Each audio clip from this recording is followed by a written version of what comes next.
If I had to boil down every trading mistake I've ever made, every blown account, every reset, every tilt spiral, it all came from this one thing: rushing. Rushing to make it work faster, rushing to prove that I could do it, rushing to pass the eval, rushing to get the payout, to fix a bad day, to feel like I was finally getting there. Someone actually left a comment the other day saying that maybe I just shouldn't trade. And I get why they said that, because when you just describe your emotions and what you're going through in your trading, honestly, it sounds like you're out of control. But I don't think the problem is that some of us aren't cut out for trading. I think it's that most of us never really learn how to slow down enough to actually get good at it, to actually focus on the process. Because if you're in a hurry, you're not focused on the process, you're not focused on executing good trades, you're focused on the money. So, yes, of course, some people really shouldn't trade because it probably triggers addictive or self destructive behavior. Uh, but I also think that that could be kind of too easy in a way to just label yourself as not cut out for it when really you just haven't built the structure and the discipline or slowed down yet. A lot of you at one point or another have likely thought, maybe I'm just not cut out for this. Maybe I'm too emotional. Maybe I can't get past these things. But I think most people quit before they've actually built the emotional awareness that's required to trade responsibly. Some traders don't need to quit forever, they just need to step away temporarily. There's a big difference between awareness and avoidance. Avoidance is when you walk away because you don't want to feel the discomfort anymore. Awareness is when you step back intentionally to learn from it. It's not about quitting trading forever. It's about quitting the way you're trading right now. If you're caught in a loop of frustration or impulsive behavior, the problem isn't that you can't trade, it's that you're trying to trade without the level of awareness and discipline that's required. Once you build that awareness, you can come back stronger with a plan, not just emotions. I think that for me, things really started to change when I had gained enough awareness of my patterns, of my specific triggers, and how they would often lead to me going on tilt. The first step was really figuring out what my rules actually needed to be. In the past, I tried to make rules based on strategy or around meeting certain financial goals. Yeah, the goals were always about money and payouts, and usually by a certain date. Now, my rules were made around where my discipline typically fails and where I would typically fall back into that old cycle that would put me on tilt and back at square one, just feeling like shit and wondering why I kept failing and what was wrong with me that I just kept doing these same things over and over again.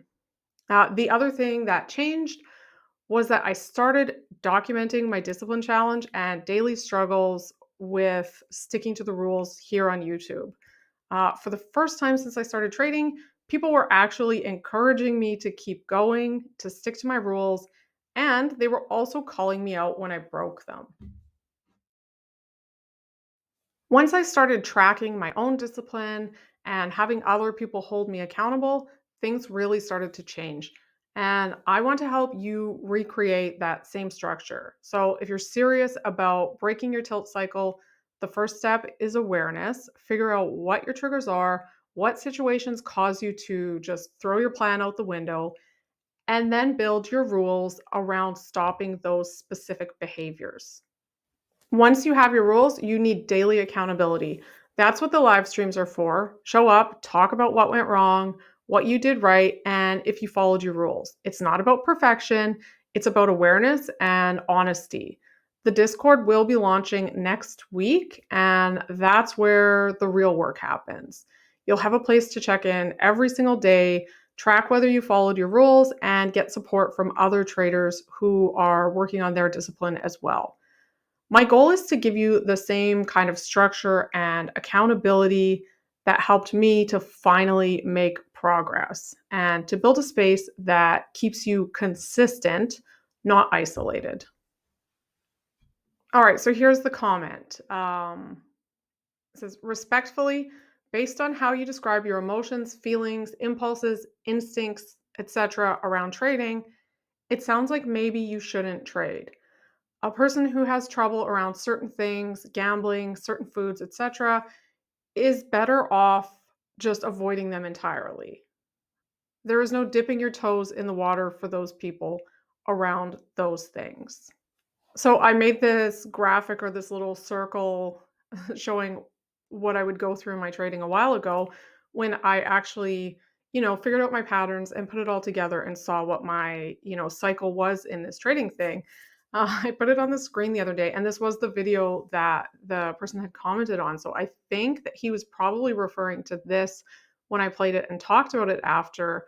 Yeah, someone in the comments had said they said, I like your circle of humiliation that you put on there. And I was like, oh, I'm like, that's just the pattern that I used to go through. But I like the name circle of humiliation. But I think that's what he was referencing. So I get where he's coming from. If you just look at that, then you might think, oh, you're just not cut out for trading. You're too emotional. You can't handle it. You just shouldn't do it.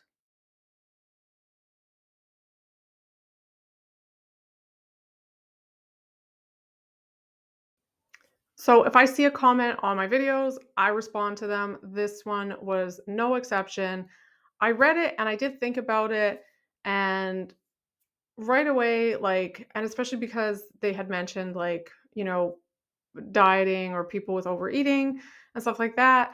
And I thought, no, because I've gotten past other difficult things that I struggled with in the past. Like, I smoked for, about 5 years, and I quit smoking, and I've never smoked or even considered it again. Um, I quit drinking. I used to drink way too much, and I realized it was a problem for me, and I just stopped. After that, later on, I was able to drink, I guess, like in moderation, and now I just can't because I get hangovers. But I was able to get past that as well. Another big one for me was I struggled with dieting for years. I'm not sure how many years, but it was just like I couldn't get past it. It wasn't like a huge amount of weight that I was wanting to lose, but it was enough that it was bothering me, and I was constantly trying to go on a diet and exercise, but then I'd fail at the diet, I'd end up overeating, and then it was a very much a similar cycle to the trading where it's like, you fail and you have to start over again. But I eventually also figured that out, and that's no longer a problem either. So to be 3 years into trading and to have identified this pattern and what I need to do to fix it, um, I think that's okay. And I think if you've identified your patterns in trading and your bad habits and you're working on them, then that's great. Yeah, it's gonna take longer than we thought going in, but it's definitely still something we can work on. I didn't with dieting, I didn't after a couple years be like, well, I guess that's it. I can't do it. I'm just gonna eat whatever I want every day and, oh well, it's just not cut out for me. I stuck to it, and it's the same with trading. You have to stick to it. Thanks for watching. If you liked the video, leave me a like, comment, subscribe. Let me know what rules you're working on. And like I said, next week I'm going to get that Discord launched, and I live stream Monday through Thursday from power hour just past the close.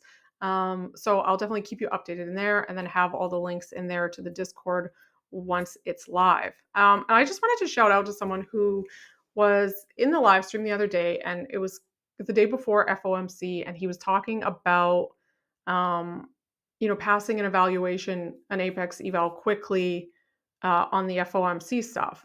And then I guess when it came time, he looked at it, and we've talked so much about slowing down because in looking at my own problems and then in hearing other people describing theirs to me, it really keeps coming back to that we are trying to rush it. We are trying to get there quicker. And it's completely understandable because if you've been doing this thing for years, yeah, you want to be making money and you want to get there already. But he made the decision, I guess, in real time that he wasn't going to rush it. He wasn't going to trade FOMC just to pass the eval. And instead, he decided to just take his time and pass the eval trading how he would trade a funded account. So I thought that was really great. Um, and it showed the awareness that we talk about and then also the patience in real time, which I thought was huge. All right. I'll see you back here on Monday for the live stream and yeah, we'll get that Discord going. All right. Have a good weekend.